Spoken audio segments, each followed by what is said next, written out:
Objective bounties are a feature Riot released in preseason 12 to allow teams that find themselves very far behind in a game a way to work their way back into it. Through a series of calculations that factor in different lead signifiers, if one team has fallen too far behind, you'll see this message on your screen telling you two things. The first is that one team is just getting completely wrecked, and the second is that the team that is getting completely wrecked now has objective bounties available to claim that will give everyone on their team bonus gold. Those objective bounties spawn at the earliest at 14 minutes on objectives.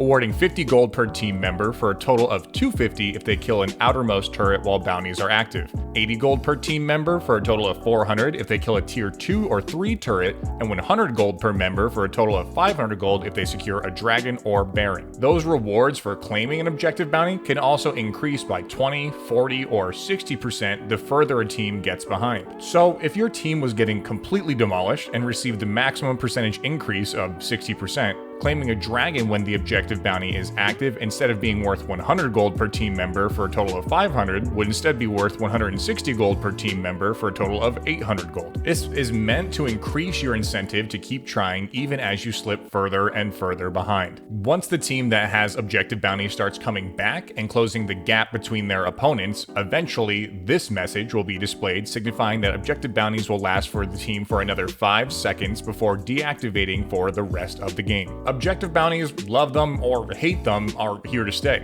When they were first released, they were met with heavy scrutiny from the League community, with people feeling that objective bounties made it too easy to come back. Riot eventually tweaked some knobs, and the hate, for the most part, seemed to die down. But every now and then they will be brought back into the conversation due to big esport tournaments or streamers sharing their thoughts on them. One of the most recent occasions was in the most recent MSI, where LCS team EG was facing off against LEC team G2. At one point in that game, EG was up 1 turret and 2.5k gold before objective bounties finally fell off for them. People were generally confused and frustrated why, with a decent gold lead, EG would still have objective bounties available to them. So the real question from this is, what factors contribute to objective bounties? Or in other words, how does League of Legends and Riot calculate if your team is actually behind or ahead? Well, it comes down to 4 key elements, which are 1, the difference in EXP or levels between teams, 2, the difference in gold between teams, 3, the difference in towers taken between teams, and 4, the difference in dragons taken between teams. Riot was clear about these factors when objective bounties first launched by stating them within the patch notes, but what they weren't ever clear on was the weight of each of these things. To this day, Riot has never come out officially and released the equation on objective bounties, making this a bit more difficult to understand. However, there are some sources out there that claim when objective bounties were first announced, Riot sent out their initial formula and met with some content creators to explain the objective bounties a bit more explicitly. Of these content creators, Spanish coach Pochipum was kind enough to share that information on his YouTube channel. Keep in mind, Pochipum received these numbers before objective bounties were even out yet, and Riot has more than likely adjusted some of these calculations. But this will still give us a good idea on how these work behind the scenes, since Riot won't tell us. We're again going to look at each of those 4 key factors that we talked about earlier: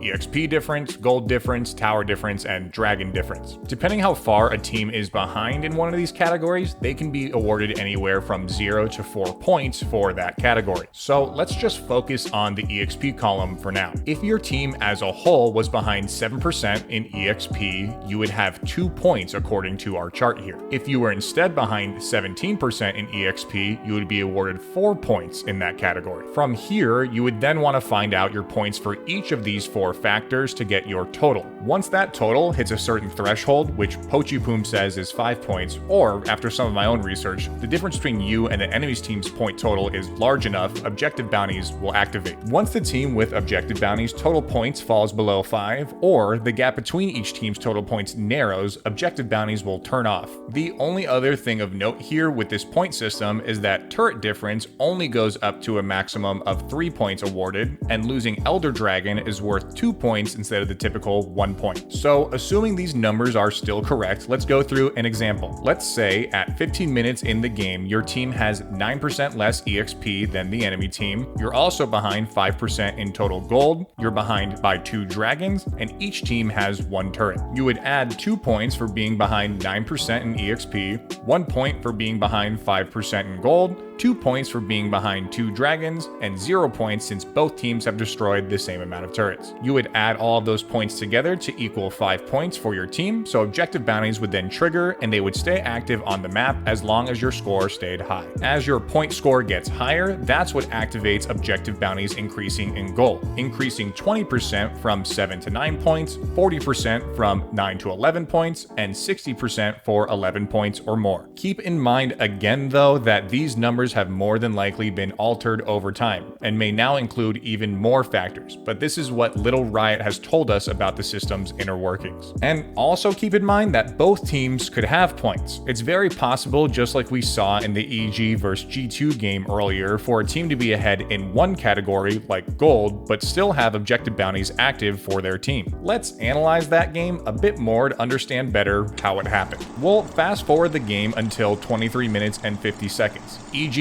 surprisingly, is losing the game, but no objective bounties are active yet. They are currently behind in every one of the 4 categories. So if we're to reference the table we used earlier to tally their points, we'd see that at this moment, they're behind 9.5% in EXP, which would mean 2 points. They're also behind 10.3% in gold, which would also equal another 2 points. They're down 1 dragon, so that would equal 1 point. And turrets are even at 3 apiece, so they would earn no points for this category. That would bring their grand total to 5 points, which, if you recall, should mean that objective bounties should already be active at this point. But again, the way Riot calculates this is now hidden, so we don't know the exact trigger for objective bounties, just the 4 key factors that play into it. Let's continue the clip. G2 sieges the mid-tier 2 turret, eventually diving the players and getting 3 kills, leaving their minion wave behind to finally take down that tier 2 turret. After all this happens, at 24 minutes and 14 seconds, we see the message for objective bounties activating appear. So now that you know the 4 key factors and thinking about the table that we referenced earlier, what do you think activated those objective bounties? Was it the extra gold G2 got from kills or the extra turret that fell? I'll give you a second to think.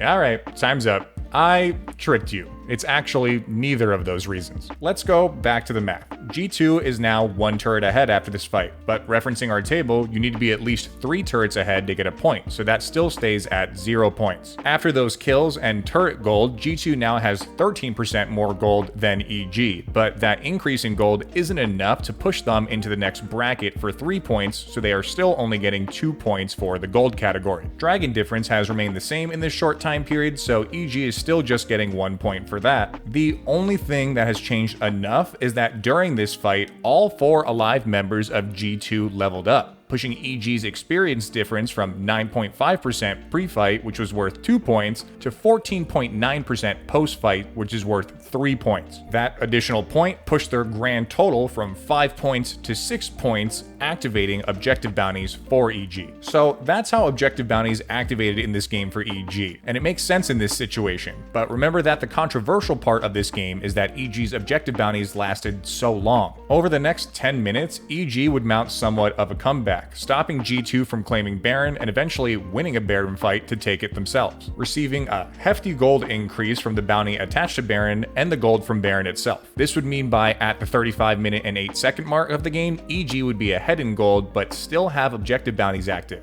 Why? Well, during this comeback in economy for EG, the whole time G2 would be claiming dragons, including getting a dragon soul, which we discussed earlier is worth 2 points. So if we were to tally the points again at this point of the game where objective bounties are still live for EG, we would see that each team's level total is exactly even, meaning that 0 points are being awarded to EG for level. EG is ahead in gold by only 2.4%, so that would mean again 0 points for either team. Turrets are even at 4 apiece, so that again is 0 points, but EG is behind 3 dragons, including Dragon Soul, which counts for a total of 4 points. The fact that EG's gold difference percentage wasn't high enough to knock them into at least the first point level, and that G2 was so far ahead on dragons and had Dragon Soul is what contributed to these bounties lasting so long. Fast forward a bit more, EG end up killing G2's mid-tier 2 turret, pushing EG's gold advantage to 4.1%, which does slot G2 into the bracket to receive 1 point towards objective bounties. So now that the point total has narrowed from just before this turret fell, G2 having 0 points towards objective bounties and EG having 4,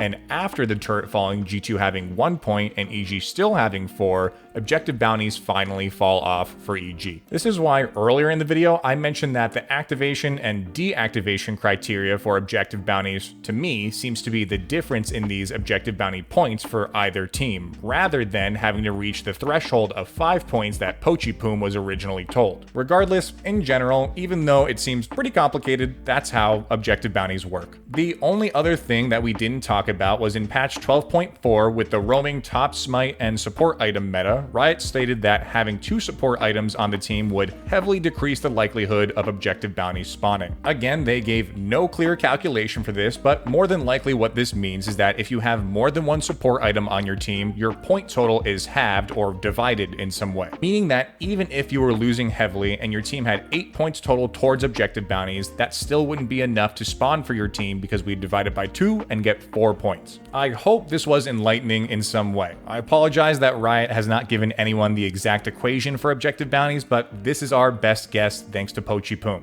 If you like this breakdown, then I heavily suggest you check my other video on how the heck vision score works. See you guys next time. Peace.